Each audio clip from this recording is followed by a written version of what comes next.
Selamat malam saudara dan saudariku yang baik dimanapun saudara-saudariku berada. Pada malam yang indah ini saya ingin berbagi kepada saudara dan saudariku yang baik, yaitu tentang kedatangan Mesias atau Immanuel. Nabi Yesaya telah meramalkan tentang kedatangan Yesus Kristus sebagai penyelamat dunia, yaitu dalam perjanjian lama. Itu bisa kita baca pada kitab Yesaya, yaitu Yesaya bab 7 ayat 14. Sebab itu Tuhan sendirilah yang akan memberikan kepadamu suatu pertanda. Sesungguhnya seorang perempuan muda mengandung dan akan melahirkan seorang anak laki-laki, dan ia akan menamakan dia Immanuel. Itulah ramalan Nabi Yesaya. Ramalan Nabi Yesaya tentang kedatangan Mesias ini atau Immanuel itu sang juru selamat digenapi pada perjanjian baru, yaitu bisa kita baca pada Injil Matius bab 1 ayat ke-21. Ia akan melahirkan anak laki-laki dan engkau akan menamakan dia Yesus, karena dialah yang akan menyelamatkan umatnya dari dosa mereka. Hal itu terjadi supaya genaplah yang difirmankan Tuhan oleh Nabi. Sesungguhnya anak darah itu akan mengandung dan melahirkan seorang anak laki-laki, dan mereka akan menamakan dia Immanuel, yang berarti Allah menyertai kita.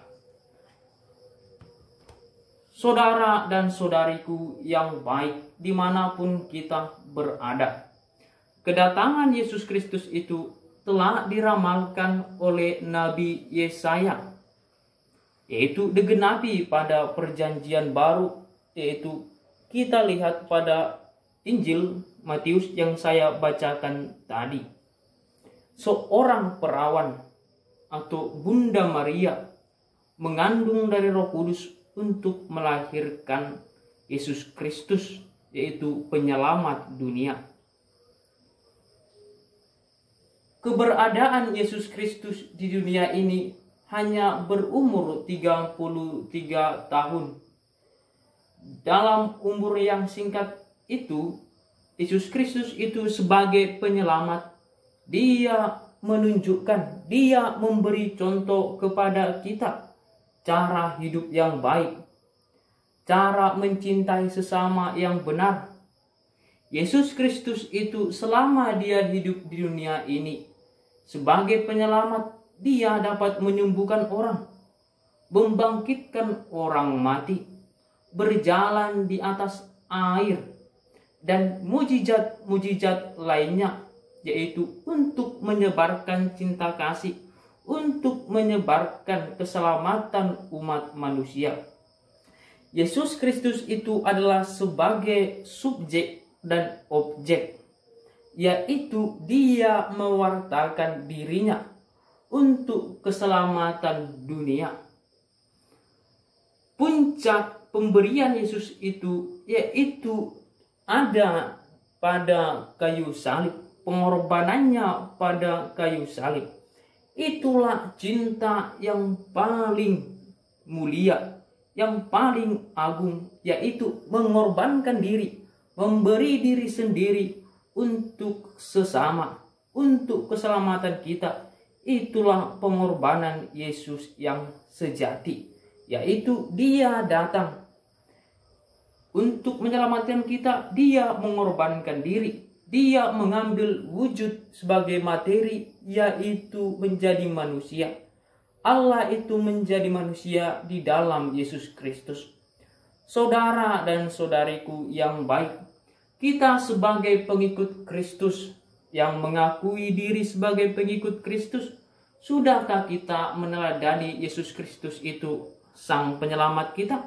Sudahkah kita menyebarkan cinta kasih di dalam kehidupan kita, di dalam rumah tangga Anda, di dalam pekerjaan Anda, di dalam lingkungan sosial Anda?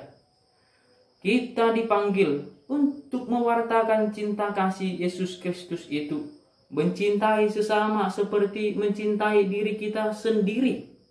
Itu adalah cinta yang sesungguhnya, memberi.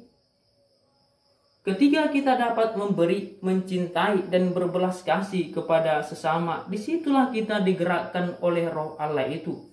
Roh Allah itulah yang memberi kita kekuatan, inspirasi untuk mencintai sesama.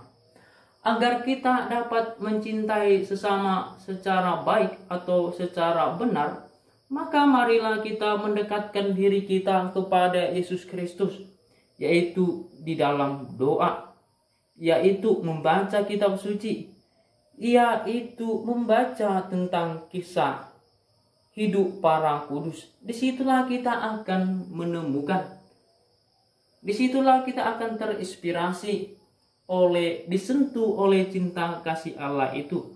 Maka Allah yang Maha Kudus itu akan tinggal di dalam batin kita yang terdalam ini, di sangkar suci kita. Maka Allah akan memakai kita, Allah akan memakai diri kita, Allah akan memakai tangan kita, Allah akan memakai hidup kita untuk menyebarkan cinta kasih. Karena Allah sendirilah yang menggerakkan. Karena itu kita akan diberi kekuatan.